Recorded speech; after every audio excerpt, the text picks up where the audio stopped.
शुक्लां ब्रह्मविचारसारपरमामाद्यां जगद्व्यापिनीं वीणापुस्तकधारिणीमपयदां जाड्यान्धकारापगां हस्ते स्फाटिकमालिकां विदधतीं पद्मासने संस्थितां वन्दे तां परमेश्वरीं भगवतीं बुद्धिप्रदां शारदां। श्री महागणाधिपतये नमः। श्री महासरस्वत्यै नमः। श्री गुरुभ्यो नमः। 2024వ సంవత్సరము ఫిబ్రవరి మాసంలో తులారాశి వారికి గోచార ఫలితాలు ఎలా ఉంటాయో తెలుసుకుందాం. తులారాశి వారికి ఫిబ్రవరి నెల లోపల సూర్యుడు అర్ధాష్టమ పంచమ స్థానాలలో సంచరిస్తున్నాడు. ఇది ప్రతికూలంగా ఉంది. కుజుడు 3వ స్థానంలో సంచరిస్తున్నాడు, అనుకూలంగా ఉంది. బుధుడు 4, 5 స్థానాలలో అనుకూలంగా సంచరిస్తున్నాడు. గురువు 7వ స్థానంలో అనుకూలంగా సంచరిస్తున్నాడు. శుక్రుడు 3, 4 స్థానాలలో అనుకూలంగా సంచరిస్తున్నాడు. శనీశ్వరుడు 5వ స్థానంలో ప్రతికూలంగా ఉన్నాడు. రాహువు 6వ స్థానంలో అనుకూలంగా ఉన్నాడు. కేతువు 12వ స్థానంలో ప్రతికూలంగా ఉన్నాడు. ఈ విధంగా గ్రహస్థితి ఉంది. అయితే ఈ గ్రహస్థితిని ఆలోచించినట్టయితే తులారాశి వారికి ఈ ఫిబ్రవరి మాసంలో మంచి ఫలితాలు ఉన్నాయి. అంటే శుభ ఫలితాలే ఎక్కువగా అనుభవంలోకి వచ్చేటువంటి అవకాశం బాగా కనబడుతుంది. అంటే సమిష్టిగా చూసినట్టయితే అనుకూల ఫలితాలే ఎక్కువగా ఉంటాయి. అయితే స్నేహితులు, బంధువులు, ఆత్మీయుల యొక్క సహాయ సహకారాలు బాగా లభిస్తాయి.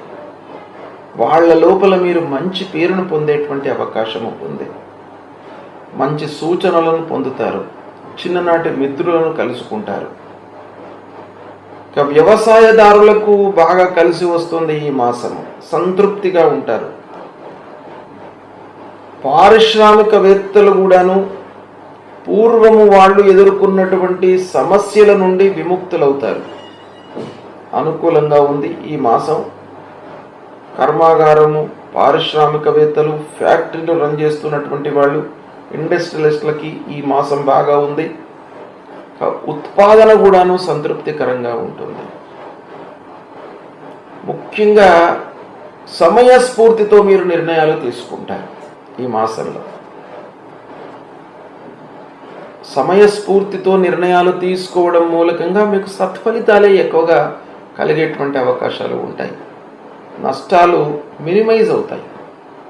కాబట్టి ఆ గ్రహ అనుకూలంగా సంచరిస్తున్నాడు కనుక మీరు సమయానుకూల నిర్ణయాలు తీసుకునేటువంటి అవకాశాలు బాగా కనబడుతున్నాయి. ఇకపోతే వ్యాపారవేత్తలకు లాభదాయకంగా ఉంది ఈ మాసం. చేతిలో ఉన్నటువంటి వ్యాపారం సంతృప్తిగా కొనసాగిస్తారు. పూర్వము న్యాయపరమైనటువంటి సమస్యలను ఎదుర్కొని ఉన్నటువంటి ఈ వ్యాపారస్తులు ఈ మాసంలో వాటి నుండి విముక్తులయ్యేటువంటి అవకాశాలు ఉన్నాయి. అంటే కోర్టు వ్యవహారాలలో మీకు అనుకూలమైనటువంటి ఫలితాలు ఉంటాయి. న్యాయపరమైన సమస్యలను అధిగమిస్తారు. ప్రారంభించిన పనులు సకాలంలో పూర్తి అవుతాయి. అంటే ఇన్ టైంలో మీరు పనులు పూర్తి చేయగలుగుతారు.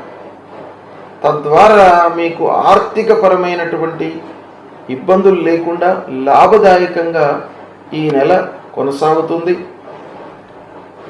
ఇక పిల్లల విషయంలో మంచి నిర్ణయాలు తీసుకుంటారు. ఇంటి వాతావరణం మీకు సంతృప్తికరంగా ఉంటుంది. చేపట్టినటువంటి ప్రయాణాలలో కార్యసాఫల్యము గోచరిస్తుంది.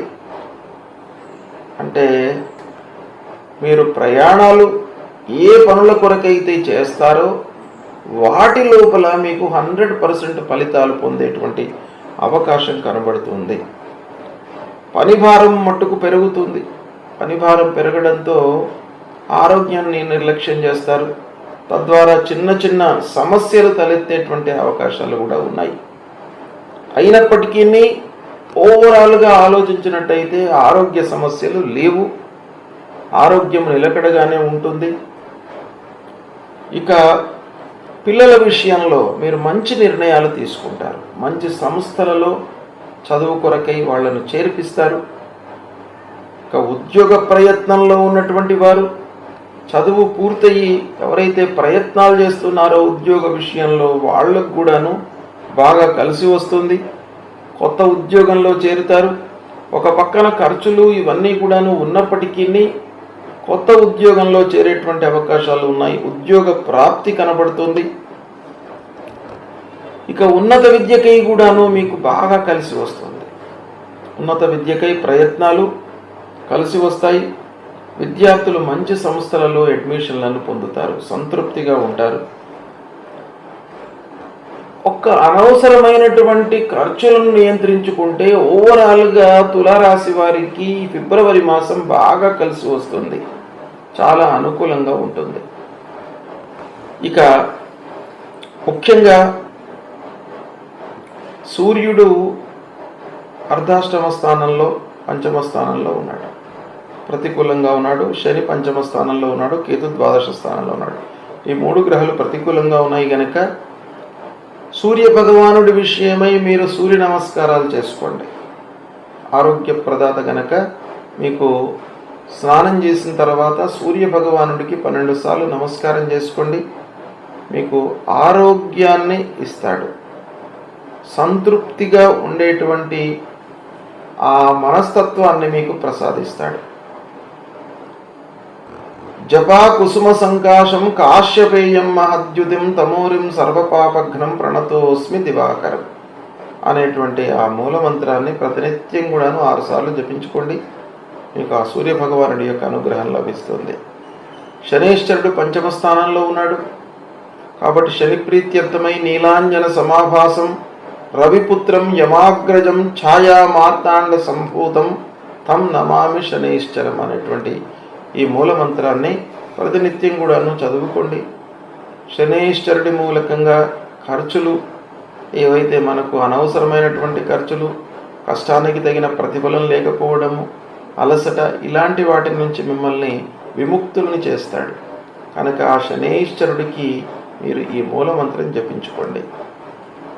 తర్వాత ద్వాదశ స్థానంలో కేతువు ప్రతికూలంగా ఉన్నాడు కనుక ఫలాశ పుష్ప సంకాశం తారక గ్రహమస్తకం రౌద్రం రుద్రాత్మకం ఘోరం తం కేతుం ప్రణమామ్యహం అనేటువంటి ఈ మూలమంత్రాన్ని కేతు ప్రీత్యర్థమై ప్రతినిత్యం కూడాను 7 సార్లు జపించుకోండి. గణాధిపతిని సేవించండి. గణపతి దేవాలయానికి వెళ్ళండి. వక్రతుండ మహాకాయ సూర్యకోటి సమప్రభ నిర్విఘ్నం కురు మే దేవ సర్వకార్యేషు సర్వదా అనేటువంటి ఈ శ్లోకాన్ని పఠిస్తూ ఆ గణాధిపతికి నమస్కారం చేసుకోండి. మీరు చేపట్టేటువంటి కార్యాల లోపల విఘ్నాలు లేకుండా చూసుకుంటాడు. అది చాలా ముఖ్యమైనటువంటిది కనుక ఆటంకాలు లేకుండా ఉండడం అనేటువంటిది చాలా ముఖ్యమైనటువంటి విషయం మనకు. కనుక గణపతిని ప్రతినిత్యం కూడాను సేవించండి, మీకు ఇబ్బందులు లేకుండా ఉంటాయి. ఈ విధంగా పరిహారం చేసుకున్నట్టయితే తులారాశి వారికి ఈ ఫిబ్రవరి మాసంలో బాగా కలిసి వస్తుంది. అనుకూలమైనటువంటి ఫలితాలే ఎక్కువగా గోచరిస్తున్నాయి. శుభం.